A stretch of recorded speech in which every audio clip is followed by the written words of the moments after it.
நம்ம சேனல் சொந்தங்கள் அனைவருக்குமே வணக்கங்க. இன்னைக்கு நம்ம இந்த வீடியோவில் பார்க்குற செடி பார்த்தீங்கன்னா நத்தைச்சூரி மூலிகை செடின்னு சொல்லுவாங்க. இதை மூலிகை வயகரா செடி அப்படின்னு அழைப்பாங்க. ஏன்னா அந்த அளவுக்கு ஆண்களினுடைய விந்துவை நல்ல பலப்படுத்தி தாம்பத்தியத்தில் ரொம்ப நேரத்துக்கு விந்துவை வரவிடாம செய்யக்கூடிய ஒரு சக்தி வாய்ந்த மூலிகை செடி தாங்க.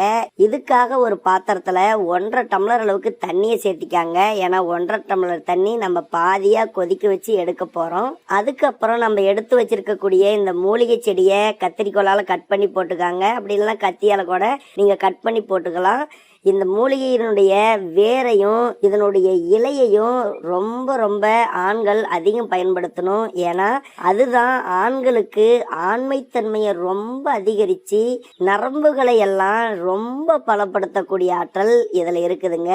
அதே மாதிரி நீர்த்த விந்துவை ரொம்ப சீக்கிரமாக கட்டித்தன்மையாக்கி நம்மளுடைய விந்துவை பலப்படுத்தவும் இந்த செடியினுடைய வேரும் இலையும் தான் ரொம்ப ரொம்ப பயனுள்ளது. அதே மாதிரி இந்த இலைகளை நல்லா காய வச்சு பொடி செஞ்சு எடுத்துக்காங்க. காஃபி குடிக்கிறீங்களா, நீங்கள் காஃபி தூளுக்கு பதிலாக இதை சேர்த்து மட்டும் சாப்பிடுங்க. அவ்வளவு மனமாகவும் இருக்கும். அதே மாதிரி உடலில் இருக்கக்கூடிய எல்லா நரம்புகளுமே நல்ல புத்துணர்ச்சியாக நல்ல பலத்தோடு இருக்கும். நீங்கள் வேணால் ட்ரை பண்ணி பாருங்கள் இதனுடைய இலைகளை.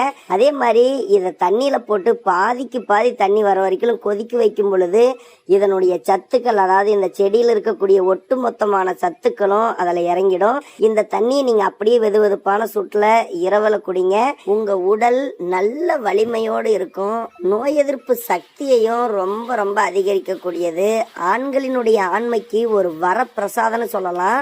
இப்போ பாருங்க, நல்லா கொதிச்சிருச்சு. இதை நீங்கள் வடிகட்டி எடுத்து ஒரு 3/4 டம்ளர் அளவுக்கு குடிங்க. இதில் தேன் வேணா கொஞ்சமாக சேர்க்கலாம், நான் சேர்க்கலை. இதை அப்படியே நீங்கள் குடிங்க. சாப்பிட்றதுக்கும் நல்ல மனமாக இருக்கும். உங்களுடைய உடலுக்கும் ரொம்ப ரொம்ப வலிமை. கண்டிப்பாக எடுத்துக்காங்க. ரொம்ப நேரத்துக்கு தாம்பத்தியத்தில் நின்று விளையாடுங்க.